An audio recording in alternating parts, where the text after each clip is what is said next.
Subconscious anxiety is a silent killer. Want to know something very interesting? Well, when I was younger, I I was very energetic, and I used to eat a lot of like sweets, sugary foods, donuts, cookies, and with this energy, I would always trouble other people because I lacked attention. So I was like an attention seeker, almost like I was the class clown in class, and very very disruptive, always talking, playing, laughing, telling jokes in class. And not that I'd ever take back or want to go back and change it, but if only I converted that that energy, that disruption, that goofiness into something productive, something worthwhile, I would have been a completely different person sitting here today. But I'm grateful, as you should be. I'm grateful for the experiences that I had as a child because it made me who I am today, and I would never change or take that back for anything else because I love my life and I love the person I've become, and no longer do I have those thoughts where I want to wish or be like someone else, or if only I had the opportunity to be like this type of person, things would be different. If only I had, like, I've gotten rid of all those types of thoughts, and it did take a while, and it's never easy. As a child, you are very, well, it depends on what type of child you are. But for me, as a child, I was very unself aware, but I was very caring. I was a very caring child. I cared about other people. So although I'd be annoying people and being disruptive in class, I'd always have like a good heart. I'd always want to do good things for people. So even at a young age, I wanted to help people, and I just didn't know what to help people with. But then obviously fast forward into the future, I actually became the opposite of my personality as a child. And obviously, as you see me now, I'm much more calmer and much more in the present moment, more focused. And I remember when I was in university, I still had the traits that I possessed in my youth, where I was like overly energetic, overly just disruptive. And I did catch myself in university being or associating to that same personality. And obviously, naturally, we as people tend to mature, and we change our habits, we change. Some people for better, for better, for worse, or other people for worse, for better.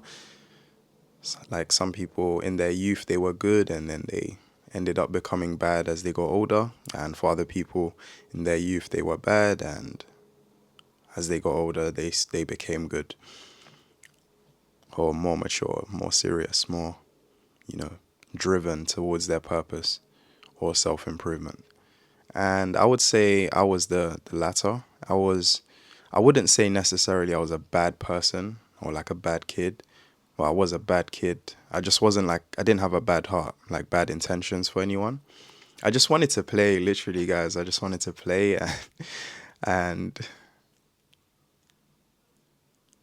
going back to university, I remember when I first got onto self-improvement, like when I watched my first video about like, so look, it took me 18 years, or roughly, it took me 18 years, guys, to watch one video about how to improve myself.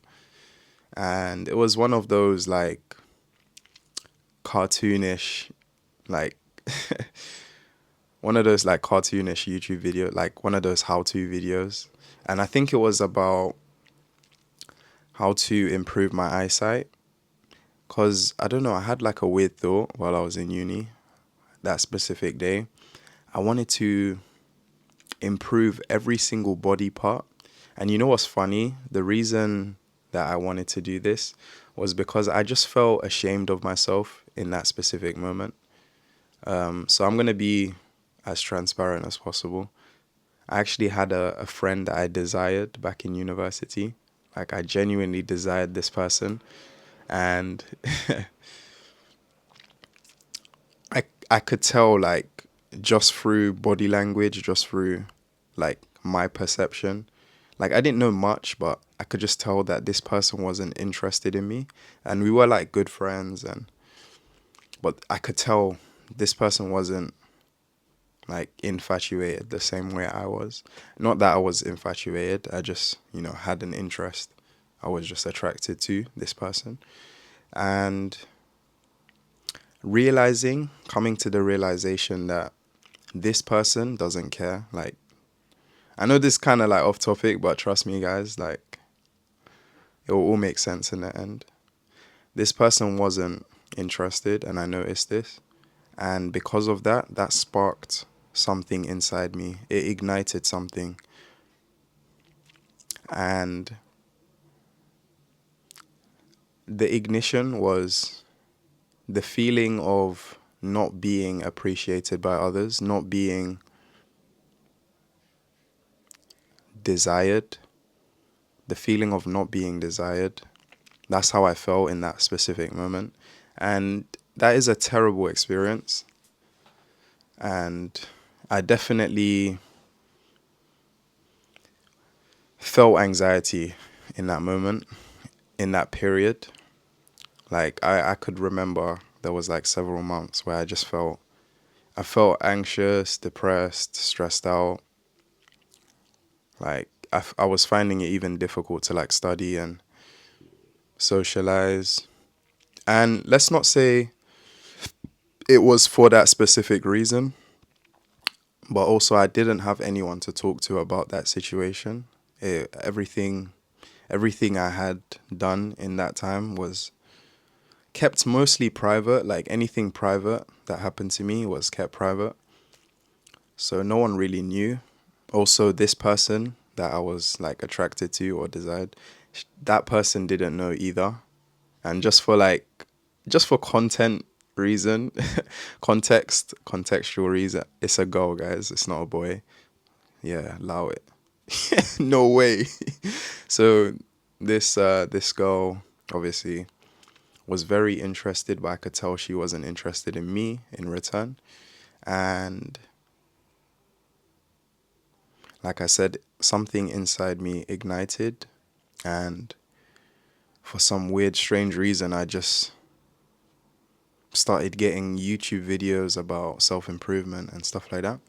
But the first video that I like checked out was some how-to video. You probably like have watched a few of these like, they got millions of subscribers, and it was like how to like improve your vision, improve your eyesight. And in the video, obviously, they will tell you like, oh, blink 10 times and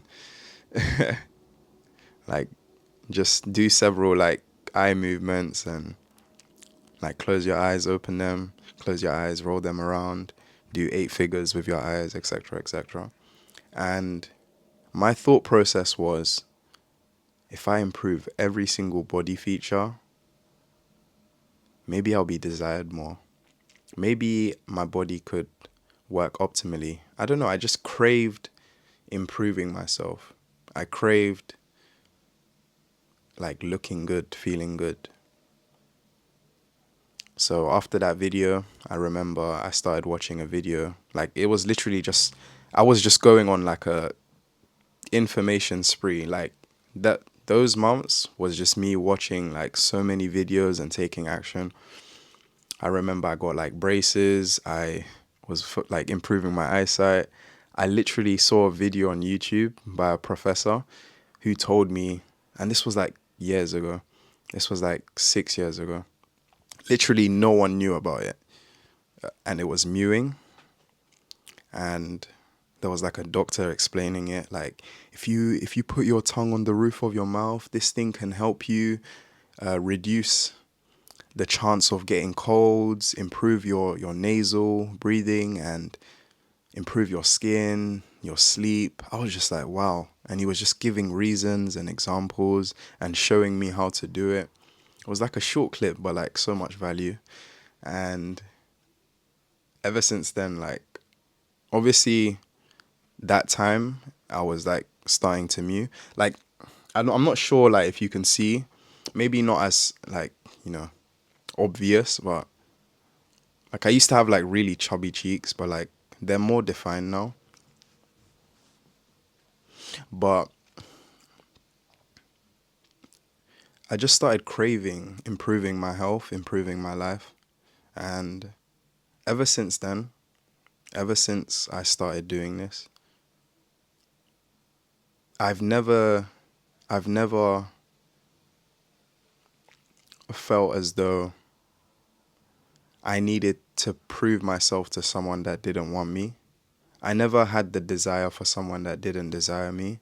So I would first need to see the desire from someone else now before I can desire that person or even let them know or have any like emotion or link. Now that sounds crazy, but it's just something I had to develop. And what does this do with subconscious anxiety? So your subconscious is anything you do that you're not knowingly or taking action doing it. So when you are sleeping and breathing, you are subconsciously breathing. Hopefully that makes sense. When you are doing something consciously, you are taking willful action to proceed with that thing that you're doing. So me moving my hands, you know, the body language, this is all me actually taking conscious action to do this. Me breathing, only now that I've brought awareness to it, currently, I'm like consciously breathing. But I'm talking and I'm sorry. Well, now I'm consciously breathing. But before I mention breathing, even you, like before I mention breathing, you probably didn't even realize that subconsciously you was just breathing. But when I brought your awareness to it, now you know, oh, now you're thinking or you're actually like focused on that area where you're breathing, which is like crazy. It's like what a weird, like how the world works. It's just insane. But how our bodies could literally just breathe without us taking action.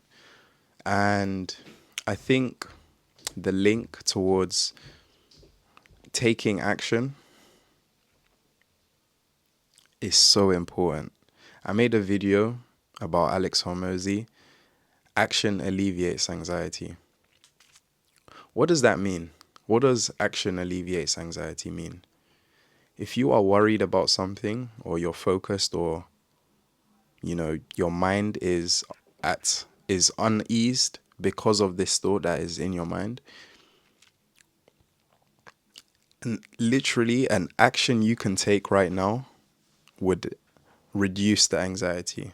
If you're, let's say you're worried about a bill and let's just say it's like a parking charge, whatever. And let's say,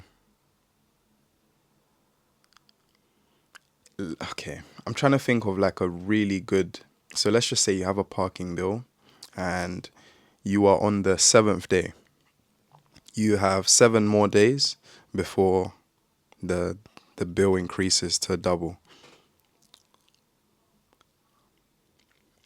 Would you not feel better to call in and tell them, oh, listen, this is my situation. I get paid on this day. Is it okay if I like have a payment plan? Blah blah blah. Would you not feel better knowing that like, okay, I've sorted that out, rather than doing nothing? Like in some cases, doing nothing is okay. Like in this case, doing nothing would be okay as well because you still have 7 days and all you need to do is just pay the bill. Like paying the bill is the action that alleviates the anxiety for that specific thing. but also calling them and seeing if they could, if you could propose something.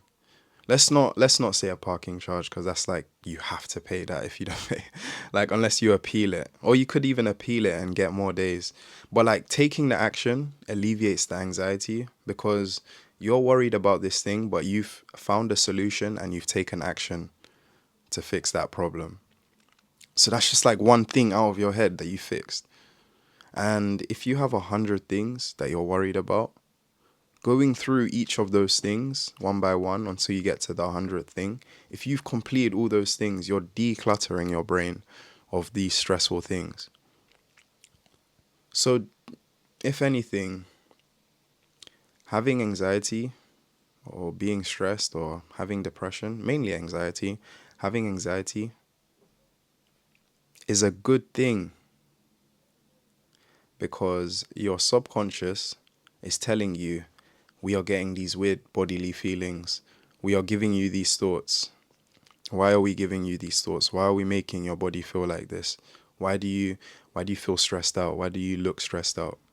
Your body is signaling to you that some form of action needs to be taken to reduce this anxiety. And in a nutshell, like the simplest way to put it, improve your problem solving skills. If you can become a better problem solver and you can remain calm whilst in problems, well, you're going to become your employee, like your rate of getting a job would increase by like 100 tons, because most employers, they want someone that can handle stress under pressure, that can handle problems whilst being calm. They don't want someone to like panic and stress out. And we all can panic. We all can stress out. We all can be anxious, like supremely anxious, or get like anxiety symptoms. We all can. It can happen to all of us. It literally, when you see professional athletes, professionals, celebrities on TV, all these people feel anxious at times. They get anxious thoughts, they get anxious bodily reactions. But over time, well, let's just say the first time they got that feeling, going out in public and everyone's running to them with cameras and asking for their autograph, maybe they got that anxiety the first time. And maybe they lashed out. Maybe they said something they shouldn't have said. Maybe they got like a panic attack. Maybe they started sweating. Maybe they started shivering.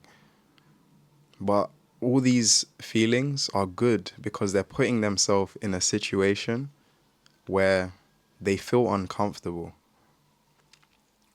And with that uncomfortability, eventually they start getting used to feeling uncomfortable. Not that that's like a good thing, but it's kind of good at the same time. They got used to feeling uncomfortable, and eventually they started to become comfortable in an uncomfortable place. If you can remain comfortable, or like appear comfortable, or appear stoic, calm in an uncomfortable situation, you are the highest IQ person in the room. The calmest person in a room is usually the smartest person in a room. I'll repeat that. The smartest person in the room is usually the calmest person in the room. Why is that? Why is it so good to be calm? Why is it so good to be in the present moment? When you are calm, relaxed, firstly, your heart rate is balanced, neutral. Secondly, you can actually process thoughts. And thirdly, if something was to happen, you can perform the correct actions to avoid making the situation worse. Being calm, being calm is so important, There are times where you don't need to be calm. If you're playing football, if you're playing badminton, table tennis, whatever sport you play or enjoy, be like even in that situation, being calm would be important. Have you ever seen those like boxers that are like moving about so much and eventually they get hit because the other person is staring into their soul, looking at them in presence? Conor McGregor. These people are like tyrants. They know how to control their breathing so that they don't expend too much energy. Did you know that if you are in an anxious state and your heart rate is like fast, you actually fatigue yourself more than someone that's probably punching up a boxing bag, let's say like for like 10 minutes. Okay, 10 minutes. Someone punching up a punching bag for 1 minute, but he's calm and breathing, would probably have more energy than you would if you was just anxious and your heart rate was fast and you was panicking and stressed out about something. It's almost like when you're in a ring with someone and the other person is calm, but you are nervous or afraid or intimidated by this person. What tends to happen? Your heart rate starts to speed up and you start losing focus and you start getting tired already. You haven't even thrown a punch and you're already tired. Meanwhile, the other person's breathing, staring into your eyes, watching your body movements, being calm, relaxed, trying trying to force you to make the first punch, which it would be a mistake, trying to force you to make a mistake so that they can counter punch and then just end the fight early. Training your subconscious is so important, guys. I wish I could like like make a vid like a I wish I could just make a step-by-step guide to show you guys how to improve your subconscious. And I will in the future. I will make like a more in-depth video talking about how to improve your subconscious to alleviate anxiety. But guys, if you don't want to take action, if you don't want to put in the first foot, then sadly, the case will be that you will be stuck. You will remain in the same spot, as I have for many years. If only I kept taking action, if only I stayed consistent. That's a lot of what we tell ourselves. Oh, if only I had taken that opportunity, if only this. But then again, on the other hand, I'm also grateful that I didn't take that opportunity. I'm also grateful that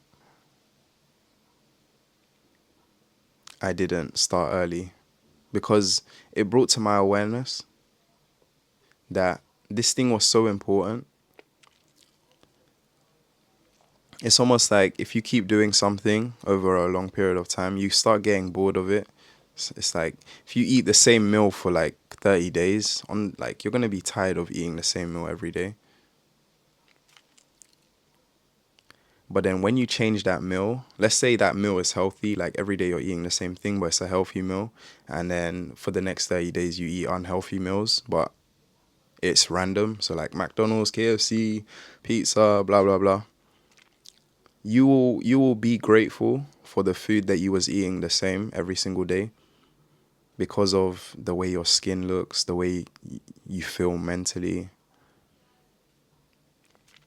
the optimal performance that you execute every time you're on the field or at work or at home with your family.